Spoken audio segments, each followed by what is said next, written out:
Welcome to Carbon Connection, the podcast bringing you the latest insights from the front lines of climate action. I'm Lauren Napuck with the Climate Action Reserve, and together we'll hear from industry leaders driving real progress against climate change and explore the ever-evolving world of carbon markets and climate policy. Thanks for joining, and let's get started. Hi, everyone, and welcome back to Carbon Connection. This season, we've been diving into the impact of evolving climate policies and how they could shape the future of environmental progress and carbon markets in the United States. Today, we're turning our focus to California, a state renowned for leading the charge on climate action. Yet, even here, a single legislative bill can disrupt progress. Recent proposals have sparked significant concerns about their potential to impact California's compliance market and the broader climate and carbon space. To explore these legislative risks, I'm thrilled to be joined by Alfredo Arredondo, a partner at RESOLUTE, a lobbying and strategic counsel firm based out of Sacramento. With a decade of experience working on policy and politics in Sacramento, Alfredo has developed and honed his approach to implementing successful policy and funding strategies, working for the legislature and outside the legislature as a lobbyist for some of the largest global nonprofit organizations, land trusts, renewable fuels companies, and government agencies. He has been at the center of some of the largest policy and funding fights in the natural resources, water, climate, and mitigation issue areas, and works on matters before regulatory agencies like the Air Resources Board or any of the legislative and budgetary committees of the Capitol. Today, with clearly a climate advocate, alongside Alfredo, we'll unpack the broader implications of these legislative issues and discuss how the carbon community can move forward in and outside of California to safeguard the market as an essential tool for combating climate change. Alfredo, thanks so much for joining me. Thank you for having me, Lauren. Really looking forward to this conversation. And I'll add one thing, I do a lot of advocacy for urban forestry, so tree canopy expansion. So I like to say that I might also be considered one of the shadiest lobbyists in Sacramento. I absolutely love that. And definitely important, of course, within California, as we know. So I appreciate you sharing that already. And Alfredo, we're looking at California today and these different proposals that we've seen within the legislature. So I'm wondering first, why is California such an important player in both climate policy and the carbon market? Yeah. It's always fascinating to me to speak with folks that are living outside of California and kind of getting the perspective of why California is important, or sometimes they feel like California is getting into its skis and the best things since sliced bread, so to speak. And one thing that I've always found is that regardless of your feelings about California, the importance in the role that it's taken to set forward really important climate policy is undeniable.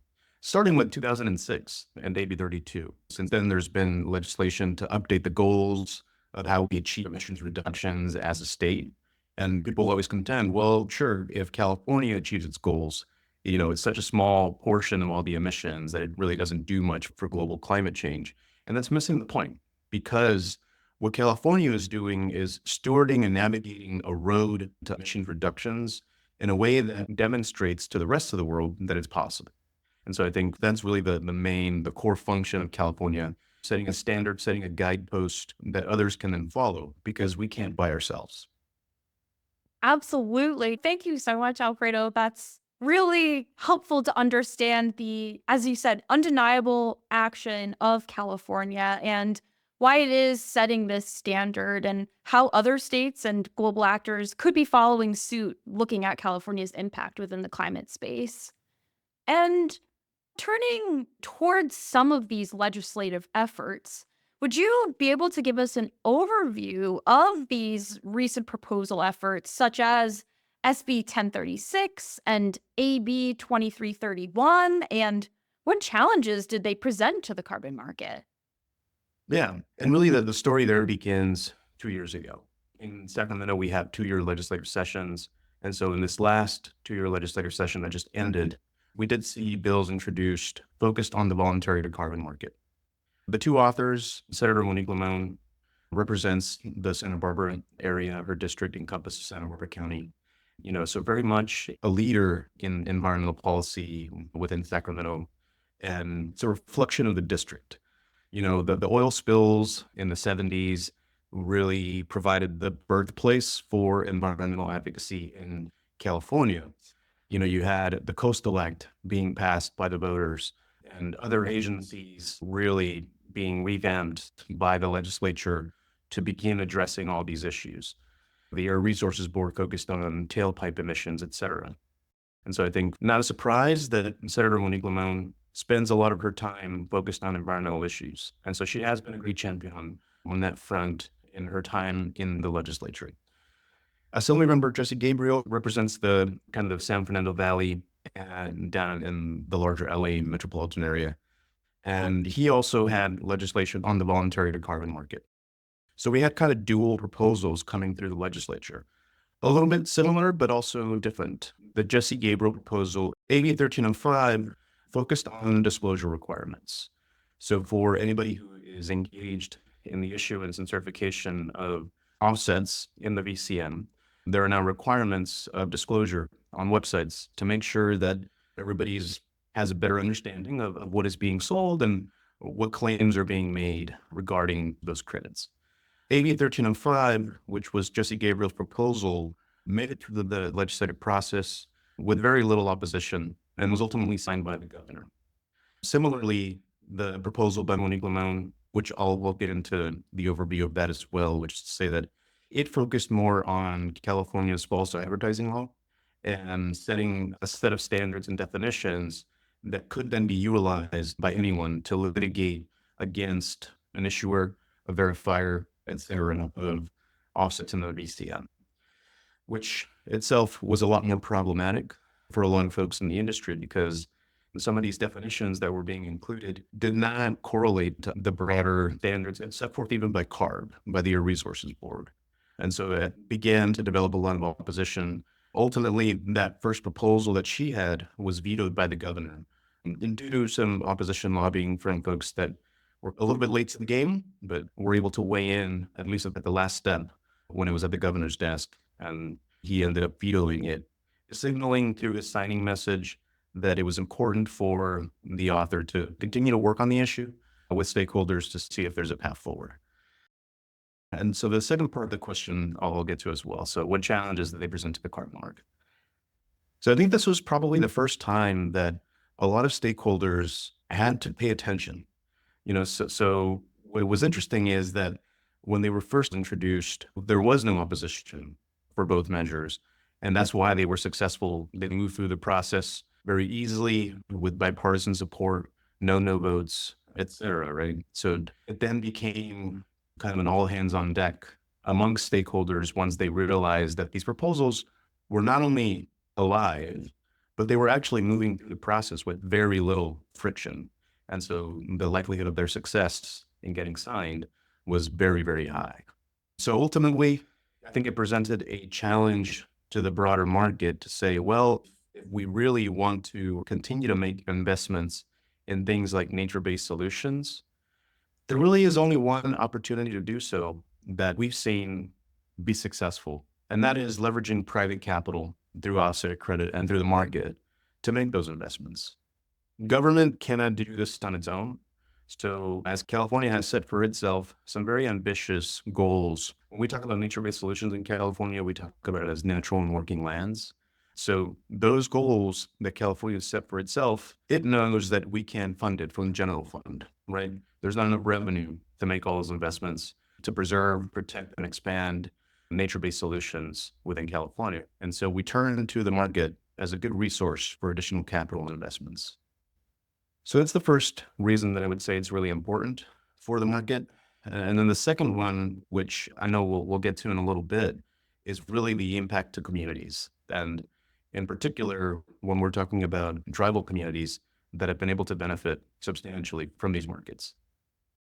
Thank you so much, Alfredo. I really appreciate that, as you've not only walked us through the history of California and how in the 70s is really where we were able to see agencies and communities ramp up efforts to start taking a look at climate and community issues, but now taking us through to present day and express the importance of communities seeing these bills that are going through the legislature and understanding how they could be impacting them in their day to day.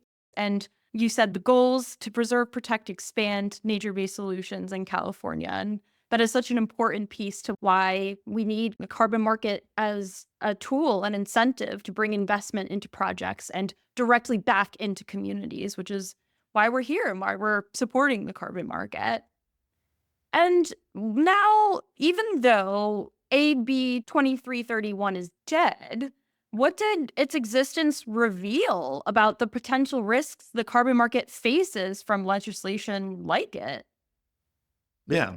AB 2331 is a unique proposal in that what Jesse Gabriel was successful in getting AB 1305 signed into law 2 years ago. And so this last year, the focus of AB 2331 was to clarify and update the statute because a lot of folks had questions, both opponents of offsets and proponents of offsets, so that there was an attempt to move forward with compromise that was clear on the initiation date, which the original bill was silent on, and some of the definitions that were utilized in 1305. One thing that is really important about 1305 to note is that action under 1305 needs to be brought forward by a city attorney or the attorney general of the state.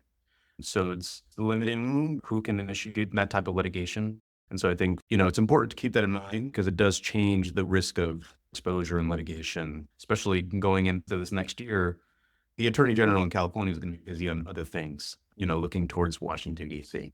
So we still hope that maybe 2331, that conversation will continue. Ultimately, that measure was not successful because there wasn't the opportunity to reach agreement, both with stakeholders, but my understanding is also with the governor's office to really clarify. And so I think folks, it was kind of pumping the brakes a little bit and coming back at this issue in the next session. That makes sense. And it'll be interesting to see how we take those conversations and make potential changes or bring it forward and make true progress. And on that note of perhaps re-bringing up legislation or re-bringing up topics, SB 1036 was actually introduced multiple times. So that has posed ongoing challenges. So I'm wondering, why do some bills like this one even persist after initial defeats? Yeah, that is one thing about the legislature is can always come back with the same idea or the same proposal. It'll have a different number associated with it, but that is the purview of the legislators, right? They can reintroduce legislation. What was very unique about Senator Lamont's proposal was it really has a lot to do with the experience the first go around. You had a proposal piece of legislation that didn't experience any opposition, flew through committees, I think was on consent, which for committees, they can put things on the consent calendar and just vote them through without even having to discuss the legislation because everybody knows that there is no opposition, it's non-controversial, et cetera. So this was one of those proposals that at the time was non-controversial because nobody was showing up. And so as a result, I think the senator, when the veto message came through, the intent was, well, we can continue the conversation again in the next session, which is exactly what had happened, right? So the reintroduction through SB 1036 is what we saw. And I think that had a lot to do with the fact that a lot of the stakeholders were kind of nowhere to be seen. Yeah, I see. And that really highlights the importance of awareness and education. And of course, California is a very large state with many initiatives, climate, non climate, but being able to, as a Californian, understand and see what's happening within your state so that you can push forward your opinions and speak to your legislature about the things that you care about is really important. So being able to drive forward that experience, as you said, is definitely key. And on that note, what can we learn from the way the carbon market and its advocates responded to these bills, or maybe lack of in the beginning? And were there any strategies that worked particularly well? Yeah. And there's quite a bit to unpack there. To give you the example of 1036, that bill had already gone through the Senate. It had received no opposition, no votes, I should say, from legislators that voted on it. And it was kind of moving along. It was a repeat of the prior year.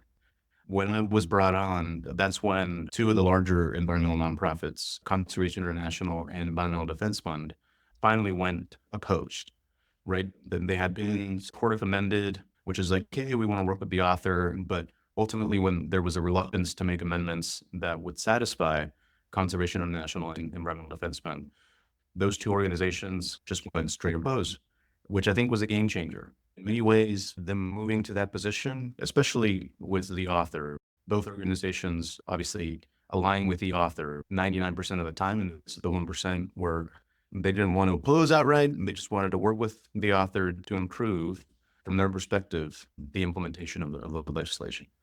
Once you had those two NGOs taking that stance, we started to see other stakeholders, including some of the purchasers, right? So you have a lot of the tech companies who are looking to put their best foot forward and make sure that they're doing their part as well in the voluntary space. They started to engage and weigh in as well, which was really helpful because as the bill then went through the assembly, our charge was to engage in an education campaign. We set up meetings with legislators who had probably never really had a long conversation about offsets and markets and the voluntary carbon market in particular. So these are folks that are coming to this fresh. Maybe they saw John Oliver's segment where he's critical of the VCM, right? or offsets in general, and that's their only exposure to it. So we had different legislators coming in with different experience and knowledge, and so we had to work with them to meet them where they're at. What was the information that was going to be most useful to them to understand? It's like, oh, there's ongoing conversations with ICDCM of how you can improve the overall market. Oh, the federal government was actually working on a set of principles to put forward that would steer the market to higher integrity, right?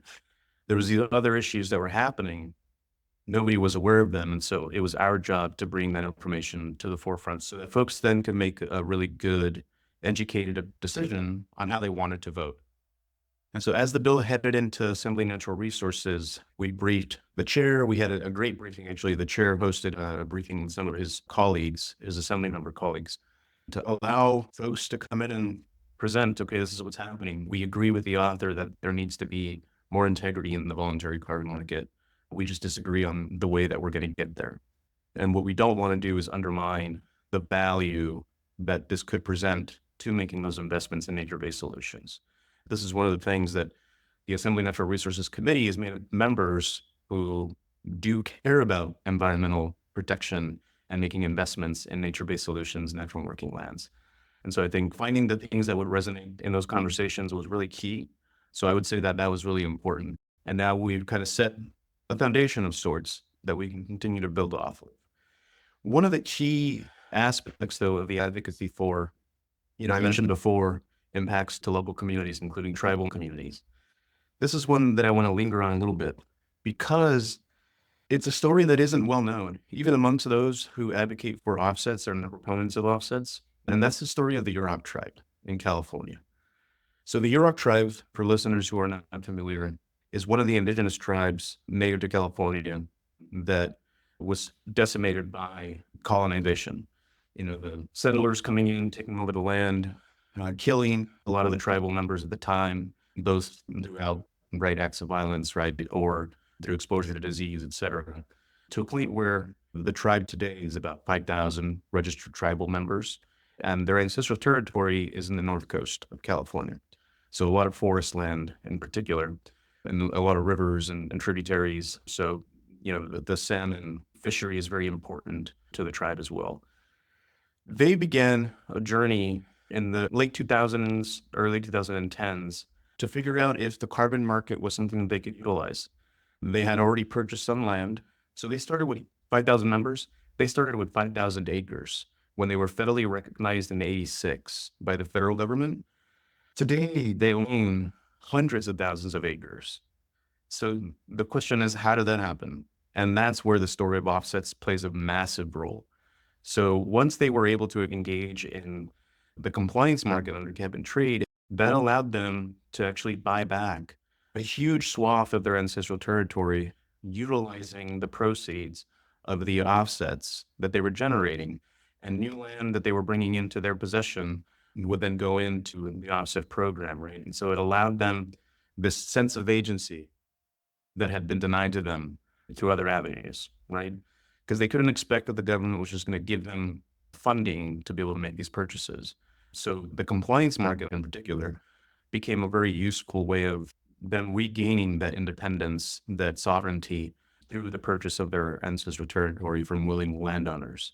In many cases, it was even timber companies. So at some point, they made the decision, are we going to make revenue off of this land by sustainable harvesting and logging?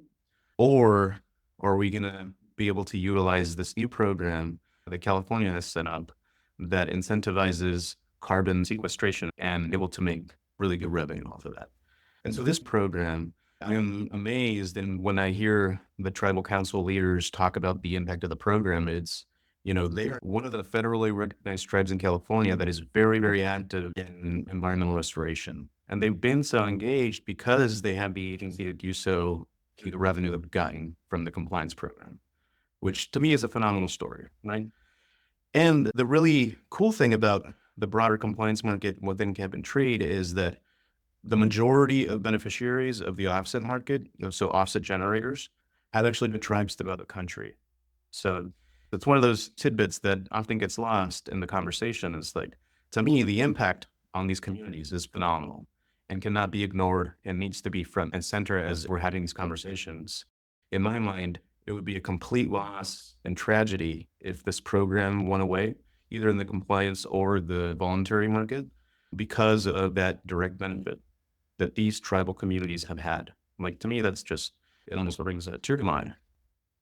Well, Alfredo, actually, me as well. I mean, it's so inspiring you sharing this example of the Iraq tribe and what they've gone through throughout history to today be able to have their ancestral land back with them, utilizing the carbon market to instead prioritize investment into their lands and working hand in hand with organizations such as yourself and like the Reserve and champion themselves as climate advocates while also bringing back their own history that they so rightfully deserve. So that's just really inspiring to hear you walk through the Iraq tribe example and how they've been able to support this foundational building blocks that California can hopefully continue to support through our voluntary and compliance market. So I really appreciate that.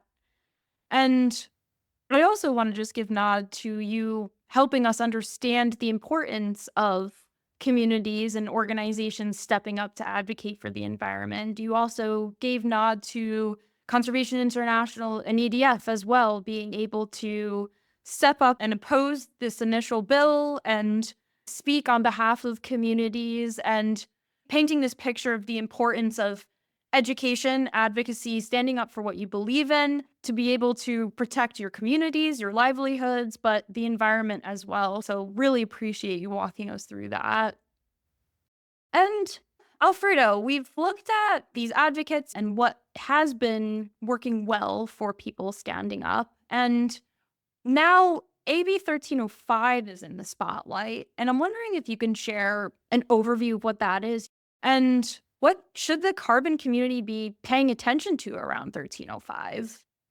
Yeah, I think the first thing that folks should do is take a look at the guidelines or the statute itself to really understand, okay, what is it asking me to do? And how do I achieve that compliance? So the author made it clear that implementation of 1305 wasn't going to initiate until January 1, 2025. He did this not through the statute. As I mentioned, the statute itself is silent on the initial date, but he submitted a letter to the journal, which is a tool that is often used by legislators to clarify legislative intent, as well as sending that same letter to the Attorney General's office stating, hey, it was our intention to clarify that compliance with this new statute isn't intended until January 1, 2025. So we're about a month out, at this point. from people that are engaged in the industry having to comply with AB 1305. There are groups out there that have put out some kind of templates or guidelines, best practices to achieve compliance with AB 1305. I do know that AIDA has been having a lot of discussions around this as well, just to make sure that folks feel comfortable with it. Now, the story isn't done on the statute. As I mentioned, there's going to need to be some engagement down the line to clarify some of the things, especially to clarify that it isn't meant to implicate the compliance market. But those two are often linked in ways that aren't necessarily visible because you kind of have to show your work in the voluntary space before you can integrate into the compliance market. So there is a need to have both, right? You can't have one without the other in that sense. And so I think familiarizing yourself with what is being asked, there will be questions because we have questions now about, well, what does this mean? And am I complying by doing it this way? So I would encourage folks to engage with 1305 in good faith. And then when you find those obstacles and challenges that you're struggling with, bring those to the table when the conversation continues in the legislature. Definitely. That's a fantastic recommendation and good practice, and being able to first highlight again this importance of education. So looking at the statute itself and also take it with good faith. But if you have questions, don't be afraid to ask them. That is your purpose as an advocate and as a citizen, to question the things that you might have concern over so that we can make potential changes while there is still time. And looking at bills such as this, but generally around compliance programs, what are the broader risks to the carbon market, local communities, and existing and future environmental initiatives funded by compliance program revenue if this pattern of challenging legislation continues in California? And how might these risks impact investment and participation in carbon offset programs? And I'll start by answering that question by mentioning that things are about to get more complicated in this next legislative session.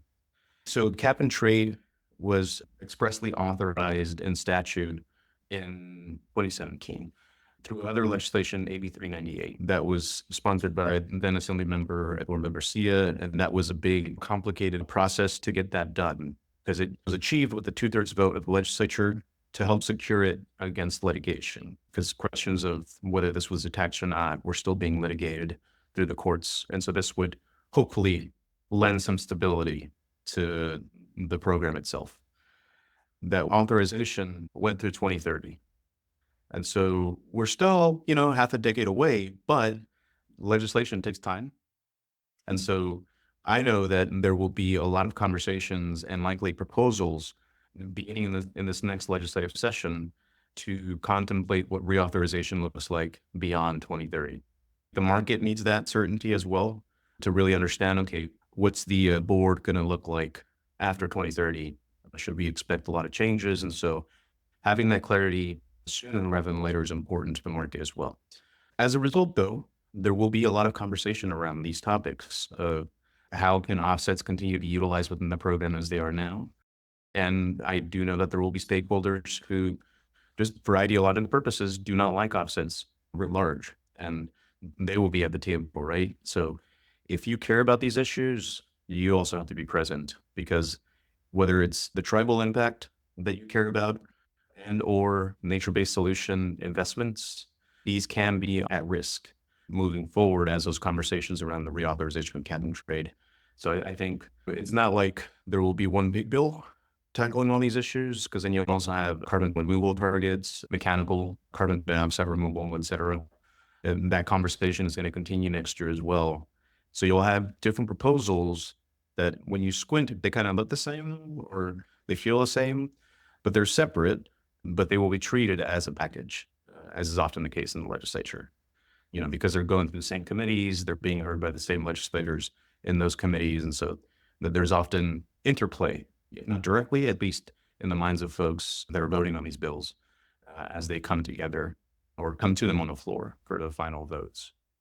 So I think with that, it's critically important for folks to stay engaged and stay up to date, because you don't want to find yourself in a situation where the only opportunity you had is have the last step when the bill gets to the governor's desk to weigh in. Definitely, yes, stay engaged and be more proactive, at least, even within California, and seeing what are these projects that are being funded by compliance revenue. I think that is one of the most fascinating aspects of the carbon market is that these revenues generated from offsets are tangible results that you're seeing work hand in hand with Californian based communities to uplift the environment, but uplift jobs and the people that are depending on these as resources of revenue. So it's definitely important. I appreciate you sharing that, Alfredo. And Alfredo, before we close today, I have one final question for you, which is really looking ahead. What are the key trends that we should watch for in California's legislative landscape as you provided such a fantastic picture of all the work that's been happening previously, currently, but looking forward, how can the carbon market prepare? We've made it this far in this interview so far without mentioning our new president. But now I'm forced to because I think that's going to be a huge factor moving forward. Is that we've already experienced President Trump in 2016 for 4 years, and we kind of know the playbook, or at least we have a sense of what the priorities will be. So probably pulling out of the Paris Accord again, and that's going to force subnationals to want to rise up to the occasion again, as we did back in 2016. So California will continue to be a leader, regardless of the outcomes or the success or efficiency of the new administration that's about to come in January. So with that, I think the level of import given to these topics only intensifies, only magnifies. So I'm going to sound like a broken record, but you got to stay engaged because California isn't going anywhere. And in many ways, we will be at the table if our federal government decides to pull away from that too. Definitely. And I truly thank you for sharing that, Alfredo, as I'm being inspired by the stories and examples that you've been able to share today with us and highlighting the importance of state level action, being able to ramp up when federally we might not be able to do so, and being able to work with partners such as yourself who are speaking with communities in the legislature and representing the ideas and hopes of people within the climate space and across California. So I just want to thank you so much, Alfredo, for your time and your expertise today and really giving us hope for the future and keeping an eye out for California as a leader here in the climate space. I'm just always impressed by the stakeholders, including yourself. So thank you as well, Lauren. I'm just a lobbyist. I hope that I play a role, but ultimately the people that are doing the work are the ones that need to have a voice. And Sacramento can be very tricky and complex to navigate. But I think we've demonstrated that being present is 80% of the battle. Yes, absolutely. Could not have said it better. Thank you so much. And I really appreciate you highlighting this importance of engagement and continuing to stay involved as advocates. So, really, thanks so much, Alfredo. Yeah, of course. Thank you again, Lauren.